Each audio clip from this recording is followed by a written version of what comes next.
আমি যে ঘরটিতে অবস্থান করছি এটি একটি বেদে পরিবারের ঘর।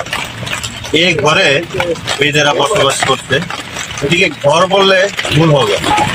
এটা একটি গ্যাসের চুলা, সেই চুলার সাথে এখানে একটি সিলিন্ডার গ্যাসও দেখতে পাচ্ছি।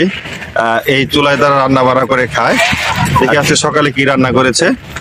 এটি একটি রান্না, তারা সকালে মাছ রান্না করে খেয়েছে। এখানে মাছের তরকারি দেখতে পাচ্ছি। শিং মাছ, হ্যাঁ শিং মাছ, বড় শিং মাছ ছিল। এই শিং মাছ রান্না করে খেয়েছে। এখানে আরো হাঁড়ি পাতিল আছে। এখানে রান্না করার জন্য আরো মশলাপাতি যা যা প্রয়োজন সবকিছু রয়েছে। পানি খাওয়ার জন্য কলসি, এখানে কিছু ঝুড়িতে হয়তো প্রয়োজনীয় জিনিসপত্র রয়েছে। এখানে গরম যেন না লাগে কিন্তু ফ্যান আছে।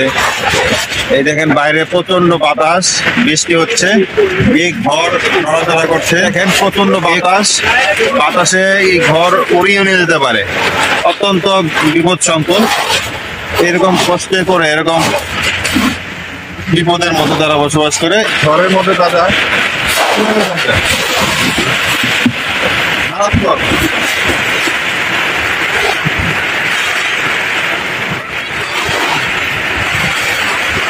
আল্লাহ সবাইকে সহায় করুন।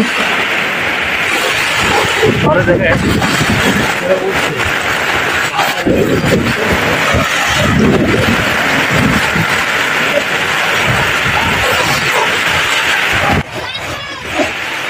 ছাতা নাই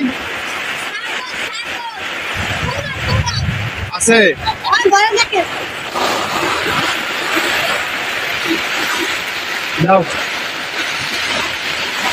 আপনার এই অবস্থা কেন? বাইরে কি ঝড় হচ্ছে? বিশাল ঝড়। এই ঘরে থাকেন আপনি? ভিতরে আছেন? আপনার বাড়ি কোথায়? বরিশাল। এখন কোথায় গেছিলেন? এই ঘরে কয়জন থাকেন আপনারা? দুজন থাকেন। আরেকজন কই? গ্রামে চলে গেছে। আপনার ভিজে গেছেন একবারে?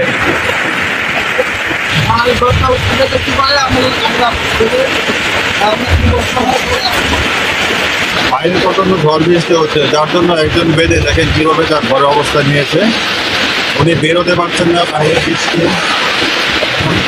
এখানে থাকাটা কতটা কঠিন, খুব ভয় করছে, কারণ এখানে বাইরের যে অবস্থা, সেই অবস্থা এই ঘরে থাকা খুবই কঠিন। এই যে বৃষ্টি, এই বৃষ্টির সময় দেখেন বেদে সম্প্রদায়ের লোকেরা কত কষ্ট করে। এই যে ঘরে পানি ঢুকবে বলে তারা ঘরের সাইড দিয়ে মাটি সরানোর চেষ্টা করছে, ড্রেন করছে। কত তোড়জোড়, কারণ ঘরে যদি পানি ঢুকে তাহলে তো ঘরে থাকতে পারবে না। এই দেখেন পানি ছাড়ার চেষ্টা করছে, কত কষ্ট করছে। এই বাসা বাড়ি থেকে পানি পড়লে আমরা কত কিছু করি, অথচ তারা দেখে নিজেদের যাতে ঘরে পানি না ঢুকে তার জন্য পানি সরানোর জন্য চেষ্টা করছে।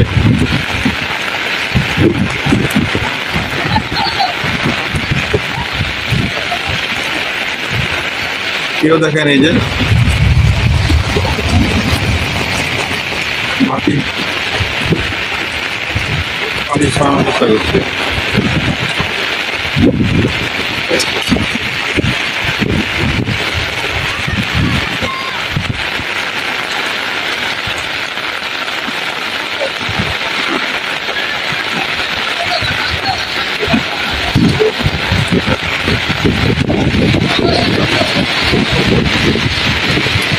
বৃষ্টির সময় তো কষ্ট হয়ে যায়।